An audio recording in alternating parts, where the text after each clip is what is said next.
Bakit sa panahong ito, kapatid na William, ay lalong dapat mag-ingat ang tao sa mga itinuturo ng kung sino-sinong tagapangaral, at bakit ang dapat niyang malaman na tamang paraan ng paghahanda ay kung anong sinasabi sa atin ng Biblia? Meron pong binabanggit ang ating Panginoon Kristo, kapatid na Orly, na mga palatandaan sa pagdating nga po ng araw ng paghukom.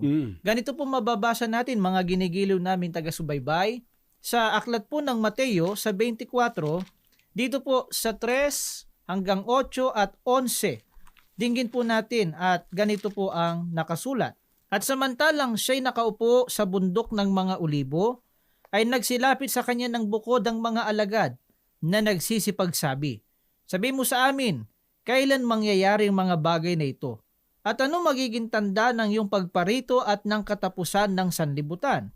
At sumagot si Jesus at sinabi sa kanila, "Mangag-ingat kayo na huwag kayong mailigaw ni numan, sapagkat marami ang magsisiparito sa aking pangalan, na magsasabi, ako ang Kristo, at ililigaw ang marami. At mga kakarinig kayo ng mga digmaan at mga alingawngaw ng mga digmaan. Ingatan ninyo na huwag kayong magulumihanan, sapagkat kinakailangang ito'y mangyari datapwat hindi pa ang wakas.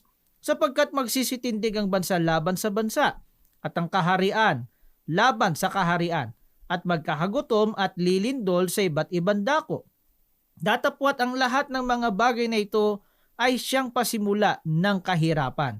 At magsisibangon ang maraming bulaang propeta at kanilang ililigaw ang marami. Sa mga talatang binasa po natin, kapatid na Orly, nilinaw po ng ating Panginoong Kristo ang mga palatandaang malapit na po ang araw ng paghukom. Ano-ano mga palatandang binigay niya? Ang ilan po dyan sa mga mangyayari, una, yung digmaang aalingaw-ngaw. Ikalawa po, yung pagsisitindig ng bansa laban sa bansa, kaharian laban sa kaharian. Bukod sa mga digmaang yan, sa marami ng pagtalakay, yan ang una't ikalawang digmaang pandaigdig. Ano kasunod na mga pangyayari? Meron pa pong kasunod, kapatid na Orly, yung kagutom, yung paglindol sa iba't ibang dako, at yung pasimula ng kahirapan. Bukod sa mga kalamidad na yan, ano pa ang dadagsa ayon sa babala ng ating Panginoong Hesukristo? Ang sabi po sa talata, magsisibangon ang maraming bulaang propeta at kanilang ililigaw ang marami. Mas mapanganib yan. Opo.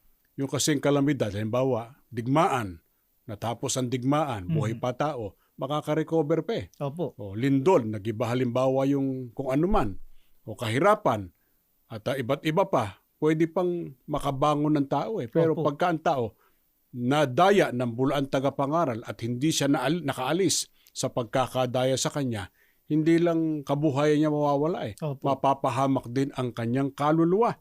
Diba?